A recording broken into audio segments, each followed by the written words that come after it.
Good morning, it's Dan and Lee, and this is Biblical Economics, our Sunday class.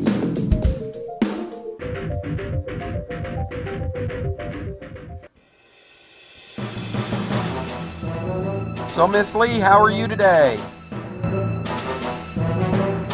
Still cold. Your fans are still out there. What are we about to start? Winter? Our summer class. Oh, No, you Sunday got class. our Sunday class. You even got me off on that one. I got lost. Okay, you got our summer class. That'd summer be a class lot took warmer. me somewhere else. Okay, got me totally confused. Well, anyway, we're back to biblical economics. We took a little shortcut last week, talking about how God works in our economics, and we gave the story of how He supplied our cars.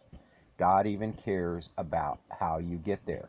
Now, this week, you and I, just to throw in a little piece, threw about how Henry Ford literally changed the world by thinking not for the rich guys, not for just make money for himself and his cronies.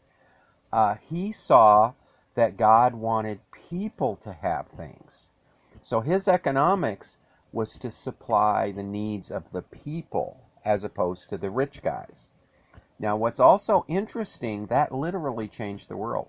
Because on this video, and I really recommend it. Did we see that on Netflix? I'm not sure. It was Maybe. on one of the series. What ones do we have? So we have Prime Video and Netflix. Okay, so it'd be on Prime or Netflix. Yeah. There's the Henry Ford documentary. Mm-hmm. And it really showed how people had to live and how hard it was to saddle up the horse or pull the wagon or walk that and have dirt roads. And by Henry Ford building cars for everybody, and actually the rich guys hated him because he wanted to do this. So he actually had to go start his own company and create new things. But then what he did, because his economic was to do it as for the people and for the Lord, he changed the world so radically that within one generation, the middle class rose up tremendously, because automobiles give us a tremendous ability to do commerce and have social interaction and to do amazing things, just like the Internet Social Highway has done it at another level. Which we kind of saw when we had to depend on public transportation. That's right. And it took up so much of our time waiting. You could only go one place at a time. You couldn't shop as economically because you had to only go one place at a time. Well, that was because of the system, because we had to be dependent on their system, right, as opposed to our choices. Right. And the system we had only allowed us to go one place at a time. Most buses you can get off and go to somewhere else, but ours was a little different. But the idea is the automobile made transportation individual as opposed to group.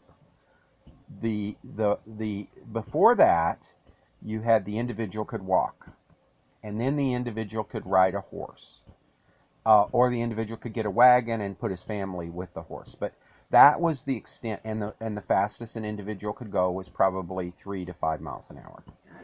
And that's walking. They didn't have racehorses. Well, they could do that, but I mean, that's pretty much what an individual could do.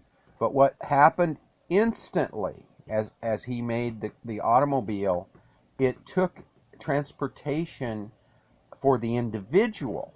Now, they did have the train, but you were dependent on their system. You can only be there. And also you had to go to a town. Most people lived in the country then, so that was a big ordeal to even get to the train, to get to... And we saw on Hell on Wheels how the rich guys took advantage of that by buying up all the land around where the train was built. Right. Well, that's where, in a sense, this the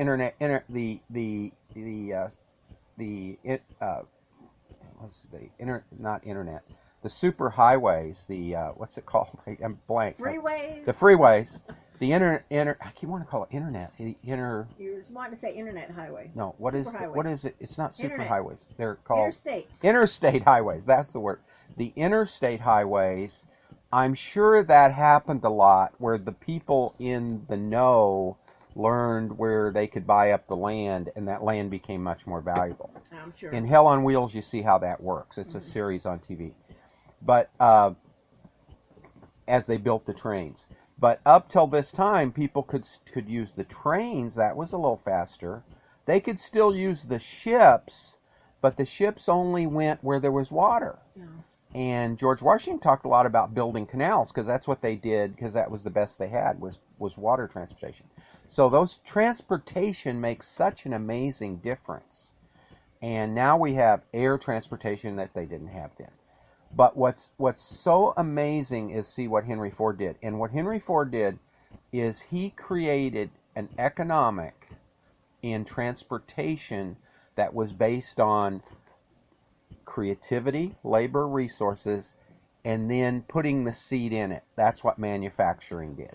God created these plants and these animals that had the seed in them, and they were manufacturing. And that is sustainable, and the environmentalist likes to use that word. Well, God's original creation was absolutely sustainable because there was no decay. And that was what was happening after the fall that wasn't happening before. But what we're coming to now is we were created in God's image, and that's a very important passage. And I want to go there, and just give me a second. Okay, I think we're back and recording. Let's see. Yep, we're moving again. I had to take. I forgot where I was going. I had to get my notes. But here we are, back to Genesis chapter 1. See, here I am. I thought you were recording the whole time. No, I have the ability to works. mute the thing. So. What's the verse we're reading today? Genesis? We're going to start with verse 26. Okay. Genesis 1:26. Genesis 1:26. Very important verse, because God's made nothing into something. Then he made the something into stuff, and the stuff into little manufacturing plants. And the little manufacturing plants are reproducing. The beasts, the cattle, and everything that creeps, and all the flying things. Yeah, and all the plants and all the animals are reproducing, just multiplying, little manufacturing plants. And now we come down to man. See, man hadn't been made yet till the 6th day. He was the pinnacle of God's creation, because all the other things were not made the same as man. And this is the key phrase. Now, what's it say? Then God said, "Let us make man in our image." Right there. That's the difference. All the other things were not made in the image of God. That is the difference between the plants, the animals, and man. They're different biologically too, but what is God? Let's just think about this. The God is Spirit. Spirit. Okay, that's the difference. And God is an eternal spirit. Is man an eternal spirit? Spirit, yes, eternal spirit. Not eternal forever. Not in the your past. body, but... He hasn't always been. Yeah. But he will always be. Mm-hmm. That's why when people go to hell, they're there forever. Because God doesn't destroy them. They suffer forever. That's why hell's so horrible. That's why the rich man in hell said, "Please go back and tell my torment relatives." Forever. And that's why Jesus knew it was so horrible that he became a human and died and went through all this suffering, because he knew how horrible that was. And he did not desire that man give people the opportunity to overcome their free won't. They won't follow God, and say they won't follow their old self. See, we really say, "I won't sin anymore. God, I want you," and he makes us born again. So we're not saved by our will, but we're saved by our won't. We won't go our own way. We submit to God. Okay, go ahead. Okay, let us make man in our image, according to our likeness. Okay, now what? Again, God is spirit. Our image and our likeness. But God is also, we've learned in Genesis chapter 1, what's God like? We just talked about it. Genesis chapter 1, yeah. Creative. Okay, creativity, resourceful. labor, resources. He makes things sustainable. He works hard. He's a hard worker. Because isn't that interesting? He works hard. Hard worker. It's pretty hard work to create the whole cosmos. Yeah, everything. That's a lot of work. I mean, I've dug a hole and I'm tired. I know. Yeah, I planted a few plants the other day, and I came in, I was worn out. God made the whole universe. I know. That's amazing hard work. We'll say, oh, he's God. Yeah, well, that's the whole point. Well, yeah. But all the other pagan religions, they don't work. They play. They're fun junkies.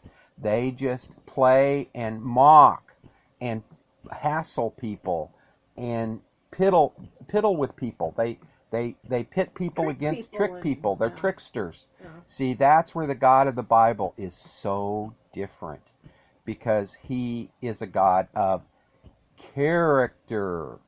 Now, what is some of the character that we see of God? And we're not going to go into all the verses, but well, I use Lee to it bring these comes to things up. me as you think love, He's loving. joy, He has joy.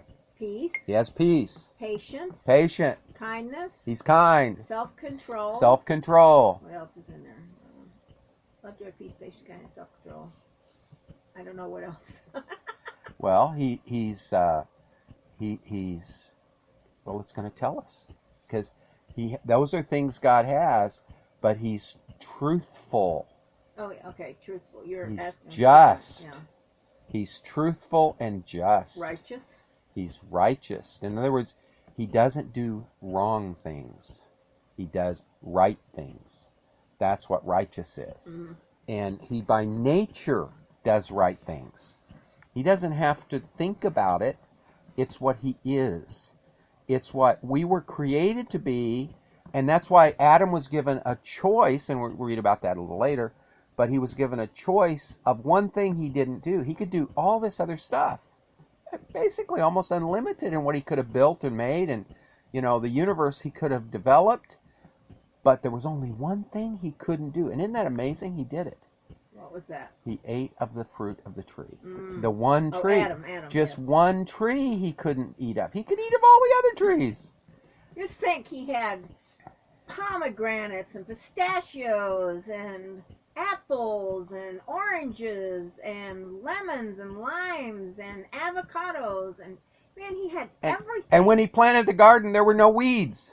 Yeah, I didn't have to fight. They didn't fight or pestilence or bugs. The bugs were working with him. Or mildew or mold. Yeah. And a good example of how bugs work with you. You say, bugs work with you? Yeah. Oh, yeah. Because ladybugs kill aphids. Mm-hmm. See, you have this constant, they keep it in balance, and God had it worked out. So all the bugs... Well, and then technically, I don't know what they're classified as, but bees. Yeah. Bees pollinate. Well, that was the bees. That's one of the reasons it couldn't have been billions of years between the days. Yeah. Because God created the plants on one day and the bugs on another day, and those plants wouldn't have survived without the bees. And the bees wouldn't have survived without the plants. That's right. So they're both interdependent. Yeah. And that's why we can't survive without the earth. One of the things they're really learning about outer space, they're questioning whether man can survive living and traveling in outer space. Yeah, because there's nothing out there. Well, no, there's just so many. It's not like Earth. No gravity, radiation. The gravity is such a major thing, apparently, in our biological makeup. We have to have the gravity. Well, I know they've done studies on astronauts and stuff, and what weightlessness, how it affects their bodies, and it does affect their bodies. It affects their brains, and we're living in this little bubble that God made for us to be fruitful. Now, that doesn't mean we shouldn't do space exploration, right? And we may find ways to overcome it, but this little bubble we call Earth is made specifically for us. And it was made perfectly for us. Perfectly. And even after it fell, God was gracious in letting it come back to still sustain us. Not destroy us. He separated and we died. Excuse me. Uh-oh, that was loud. I couldn't push the button fast enough. But the plants and animals, everything began to decay at the fall, and we're going to talk about that later. But I want to state, we need to get back to this image of God. God is just. He is righteous. He is truthful. He is fruitful. He is creative. He's all these things, and that's what Adam is. Animals, I don't care what they are. We've even had monkeys, and I got a monkey specifically because I wanted to study this. Monkeys are not just. Monkeys are not kind. Monkeys rotten. they're selfish as they can come be. They're actually viciously mean, and I don't care how much you work with them, they can really hurt you. Uh, and animals can too. And they aren't in the image of God. They have probably a spirit and a soul, but not the one that's in God's image. That's the difference. They were made with these things, but not in God's image. And God's going to specifically say what it is here in this passage that is in his image. But go ahead. Okay, and then we go on and said, and I'm putting this in, but we say, God said, let us make man in our image according to our likeness, and because of that, now the Bible, and let them rule over the fish of the sea, and over the birds of the sky, and over the cattle, and over all the earth, and over every creeping thing that creeps on the earth. Okay, now that was the verse you just quoted. Mm-hmm. You said you were going to put that in, but yeah. That's the next verse. Right. And what verse is that? This Genesis is still 1. 26, yeah. This is verse 126. Second half of 26b. Mm-hmm. And he put them here to rule. Did he say that about the birds? No. Did he say that about the cattle? No. Did he say that about the environment? No. That's exactly right. And this is where evangelical environmentalists are screwing up really bad. They are saying we should sustain the earth. We are here to a good Christian loves the earth. No. Actually in the New Testament it says love not the earth or the things in the earth. And the word in most translations is world, but it actually is the earth. And what we are to do is we are to love God and make the earth fruitful. And that's different than saving the earth. We are not, for instance, if saving the earth is God's purpose, the flood was a bad thing. God was evil. It pretty much wrecked everything. It wrecked everything. It totally destroyed the earth. That's why there had to be an ark. That's right. So that mankind and animals could live. So saving the earth is not the evangelical purpose. Saving the earth is not the Christian purpose. It's not the Catholic purpose. It's not the Baptist purpose. It's not the Methodist purpose. It isn't the biblicist purpose. Saving the earth is the naturalist, environmentalist purpose because they don't have anywhere else to go. This is the only, this bubble. Yeah. They're realizing we got nowhere else to go. So we're going to become extinct. No.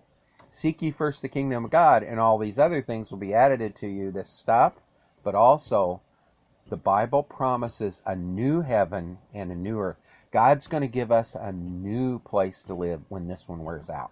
Because just like everything material, what is the nicest sweater you ever had, Lee? Well, it's probably one I have now that was retrieved for me from stuff. It's my alpaca sweater. I love it. Is it wearing out? Well, I was afraid the moths had eaten it, and the Lord blessed so it's me not and the wearing out. moths It's gonna last forever. No, it's not. Okay. It's gonna eventually get holes in the elbows, and I can't fix it, or a mouse is gonna eat it. Okay, well, I didn't think that's what you're gonna say, so I didn't. Oh, I don't know what else. There was another sweater you had when we got married that was really fabulous wool sweater. Oh, that big, yeah, that one still exists. Does it? Our son has it. Oh, really? That turtleneck? Yeah, that white and it lasts a long time, but it kind of wears out. It shrunk. 50 years old. Yeah, it shrunk, but it's wearing out. Yeah. It isn't going to last forever. No. Clothing. Is there any pants you have from when you were young? No. Not only because I was. They wear out. We're not, anymore. Lee, you don't need to go there. They wear out. Oh, yeah. Okay. You outgrow them. Get on the timeline here we're talking about. Is there any glasses you have from when you were young? No. No, because you've always worn glasses. No, because they wear out. Shoes? No. You really change. wear your shoes out more than anything. Shoes, a good thing. Yeah. Well, Really? shoes, it's like for women, shoes it's new style. No. It's worn out style. We got to get new style. But yeah, and Lee isn't that way. I have to say, Lee has not a lot of pairs of shoes. And I wear them out. She does wear them out, and she has a couple pair that really work good on her feet. Mm-hmm. And she does wear them out because she wears only 2 or 3 pair. But most women don't do that. Yeah, I would say they wear out. Women do not wear out their shoes. I used to sell women's shoes, so I can really say that. Yes. And they tend to, or men will tend to not have as many pair because I sold men and women's. And Men seem to get a style and a comfort Yeah. that they like, Yeah. and they may have a couple different colors of it, but they still wear the Yeah. same thing. So what They wear happens 'em though? out. They all wear They out. wear out. They all wear out. Even when you have rubber soles. Yeah. That Now you rubber used wears to out. back in the frontier days, you'd go get a shoe. What was it? A shoe guy? What was that called? Shoemaker. A shoemaker, shoe repairman. Whatever it was called, I don't know. He would put Shoe new repair. soles on. Yeah, because the leather would The last. the uppers were still good, but the sole. bottom.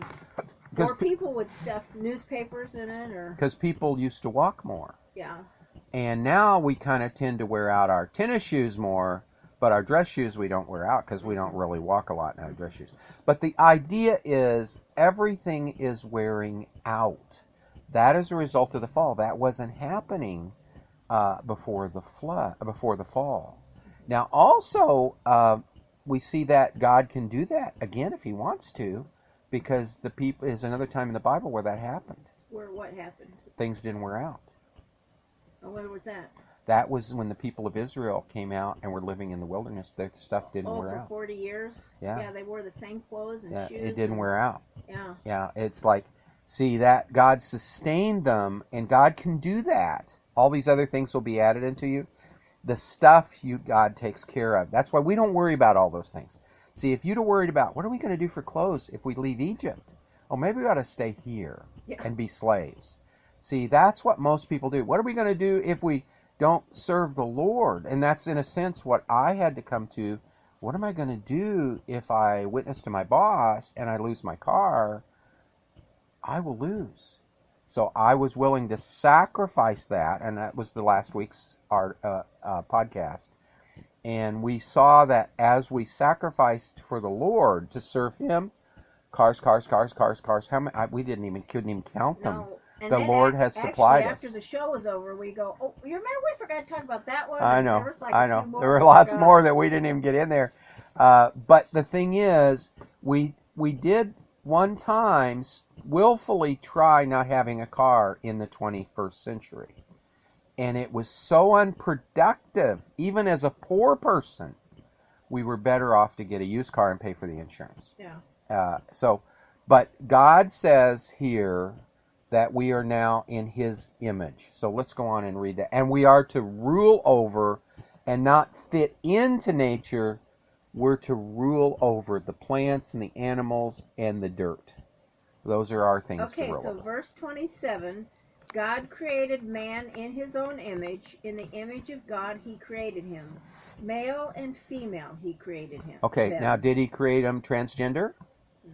No, male and female. What if they imagined they were transgender? Well, the thought probably never would have crossed their mind at the time. Well, see, that's the whole thing. Transgender is an imaginary thing. And imagination, this comes from John Lennon, comes through really evolutionary science, imaginary science. And it is an imaginary world. And what it does, it leaves reality. The laws of nature and the laws of God are both being violated by the transgender movement. And I don't know. The laws of sanity also. Well, if you go to the Rodden Reporter, this week I posted a really good article about it. And also it has a video by, I forgot the guy's name, a pastor out in California, John MacArthur, talking with a girl who had a friend that was transgender and how could he deal with it. And it was really excellent of how he did it. But that's where it's very clear here. God is saying He created them male and female. Now here He hasn't done the female part yet, because He let Adam see, as he was naming the animals, he was missing this female part. See, all the animals and plants were male and female. But at this point, this is talking about man. Yeah, He I know. created the male and female. I know, and that's the whole point. This is the overview, and then, you'll go into the later He goes into the specific, and the specific is that God took the rib of man and made the woman after Adam saw that he couldn't. But the general is God gave this to Adam, And that's pretty much what everybody thinks. God gave this commandment that we're about to see to Adam. And Adam then transferred it to Eve. This is one of the reasons that Eve didn't fall. And Lee's shaking her head. I don't understand this. Well, it'll become obvious as we deal with it. Because all the... Well, all right. Oh, what? I'm Go not ahead. gonna It's argue okay. You can argue with me. Because he said I allow my wife to... him, male and That's female. right. He did. He blessed them and said to Yes, them, okay. be fruitful, multiply, etc., Okay. etc. All right. So I think she is created, but the specifics of how she created is not explained You know what? until I later. never saw the them there, and I've had theologians do that. And this is a good example of how systematic theology can actually mess you up. I think you may be right. Read that again. I think that's very right. Okay, God created man in his own image. Mm-hmm. In the image of God, he created him. Male and female, he created them. Okay. God blessed them and said to them... Okay, that's very important. See, that... Adam's not by himself. There's a whole theological system that says he is, and I thought it was correct, but I never saw that word, and he said to them. And it's in there like 3 times. No. Boom. He created man. Them is specific. He said to them. He That's created the them, key. he blessed them, Yeah. and God said to them, Yeah. be fruitful and multiply Okay. and fill the earth and subdue Okay. it. Whoa. You way go ahead. on. Yeah. The them though, he did say it to them. Okay. And if there was only Adam, then they're in a Well, them. and You gotta see, have two to be it them. could have been the other way under the system of theology that I thought was true, but that's why I'm a biblicist. And when I read the Bible says something that counters my theology, I change. And you know what, Lee? You just changed me. Wow, that's amazing. Because No, it's I not. like words. Because you read better than I do. words, You read, and that's why my wife is a blessing to me because she reads very carefully and I listen carefully. And as she read it, I think she's right. So let's go. He told them. Okay, so we'll go there. He blessed them, and God said to them, be fruitful and multiply and fill the earth and subdue it and rule over the fish of the sea and over the birds of the sky and over every living thing that moves on the earth. Okay, so this is what God would do if he was walking on the earth. He would be fruitful, he would multiply, he would rule, he would subdue, and he would fill the earth. That is how God would act, but he put man here as his co-regent, man, Adam and Eve, to do this together. Correct? Yeah. Okay. And that's the image of God, and it isn't to fit into the earth.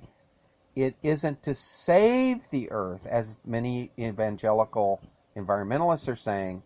It is to make the earth more fruitful than it's created perfectly. Well, I think just this part of fill the earth. And everybody says, oh, there's too many babies being born. Too many babies. There's never enough dogs alive, but there's too many human Isn't that babies. interesting? There's never enough dogs. We've got to rescue all the dogs, Yeah. but we don't rescue the babies. Yeah. That's a really, Leah, you're really getting it today.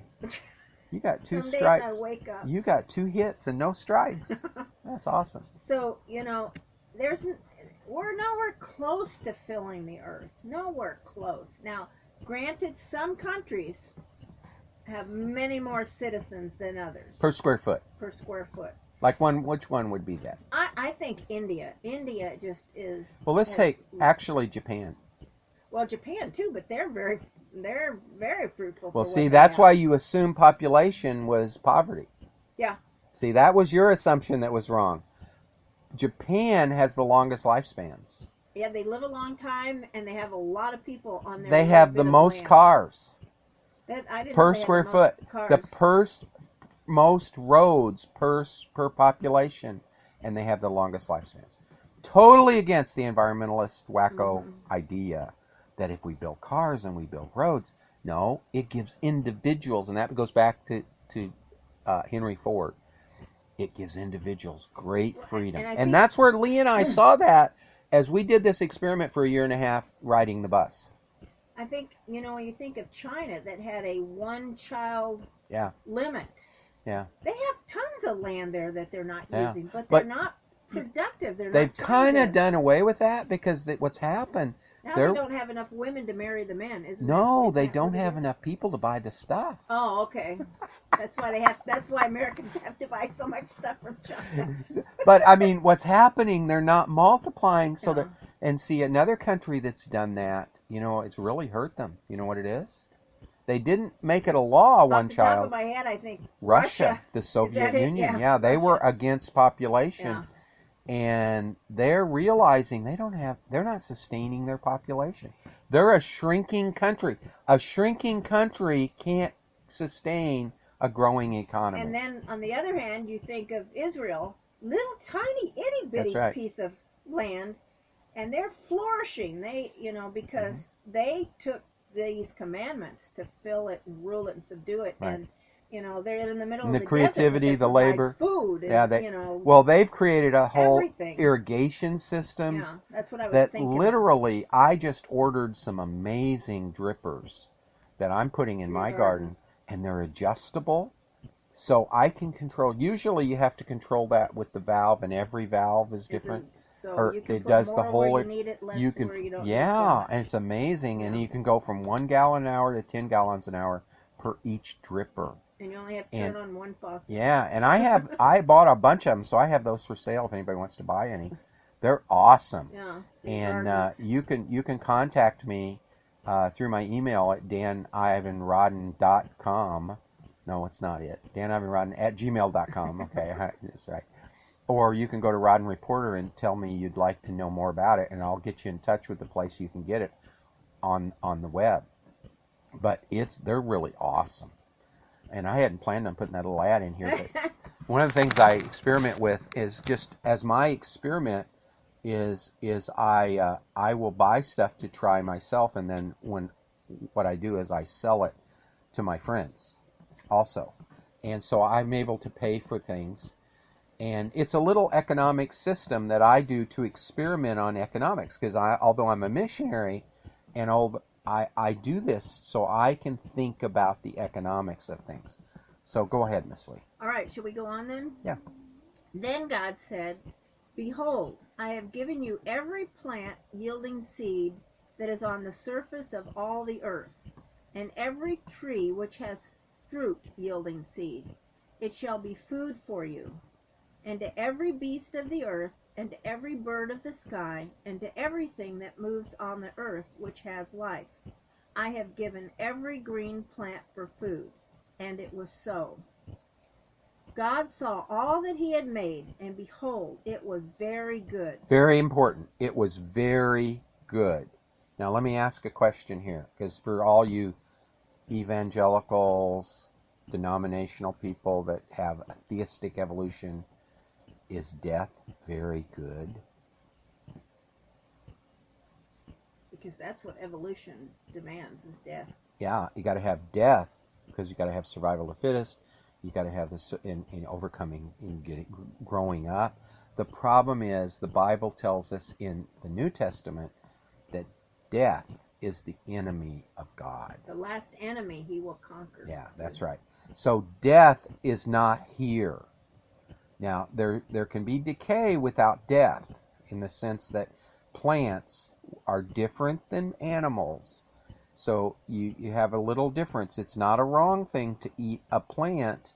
And at this time, man didn't eat the meat, the animals. Mm-hmm. Okay, and that's a very key because a lot of people say, "Well, I'm going to be vegan," and you can be. But it's very difficult now because the world has so changed that those plants don't have the nutrients they used to have at this time. Them, everything that you ate fulfilled all your necessary vitamins and minerals and protein and all that stuff. So all the things you take the vitamins for. Yeah. Because the plants don't have it in it. And organic doesn't either, so don't go there. Organic doesn't add one vitamin to anything. Freshness does. But organic doesn't. But the idea of a plant supplying all of our nutrients is very difficult And there's been studies that show with children that are put on these diets, it doesn't do them. It isn't good. You have to be very careful because they need more. That God after the flood, he said that we could kill and eat animals. But also the animals can eat us. Yeah. Because they didn't eat us at this time. It was an amazing world. We were together with the dinosaurs. People had and the pet lions dinosaurs. And the Do you imagine you could have a pet dinosaur? No. You didn't need. The snakes didn't bite you and poison you. No, you could ride them. You could the birds. You could fly on their back. I mean, and they were giant. It was amazing because we have evidence of those animals in the geologic column, but they were not eating humans. They weren't. And humans were not eating them. It was a different ecology before the fall than after the fall. And then it became a different ecology after the flood. Yeah. Okay.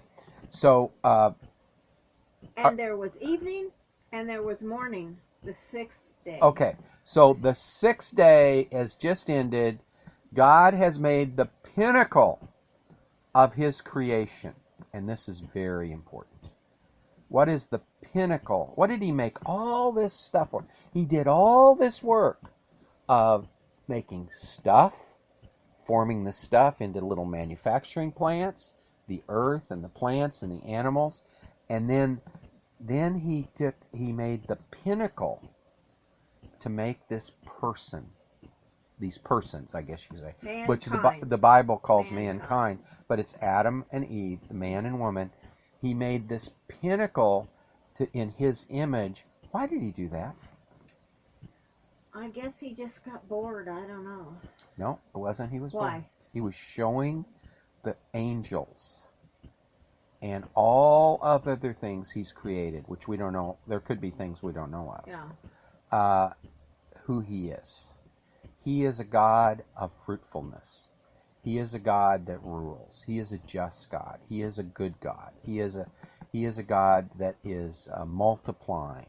He is a God that never runs out of stuff or ideas. See, that's who God is. And that's why sometime when you get real low and you think you can't go on, this is the God that wants to come in to your life and give you his spirit and make you born again so he can empower you to overcome all the negativity of the world. That's what we as Christians are. We're overcomers. Adam was an overcomer until he decided to sin, and then he was a slave to sin. Christ is an overcomer because he died and was willing to sacrifice himself for others. And that's the difference. Adam lived for himself. The second Adam, Christ, lived for the Father and gave his life for everyone who followed him as atonement. And that's what Judaism doesn't have. It has only animal sacrifice. It does not have an eternal sacrifice. And that's who Jesus is. He is the eternal sacrifice that paid the price, that's economics, for our sin. And when he died on the cross, he said, "Telestai, it is finished." It means paid in full. That's why if you submit to God and ask him to come in and make you born again and forgive your sins, you can become an overcomer too. So you don't have to be without hope. That is the amazing thing about a biblical economic.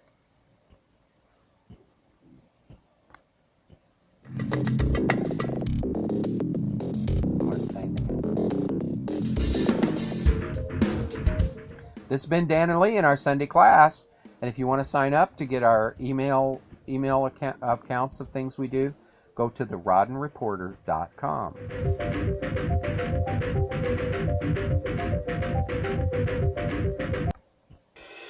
Well, Miss Lee, it's been good today. I guess we're all done.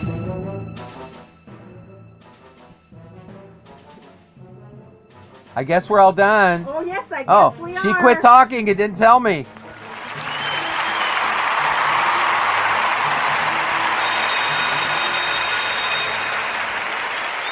Miss Lee sometimes forgets this is audio, not video. See y'all next week.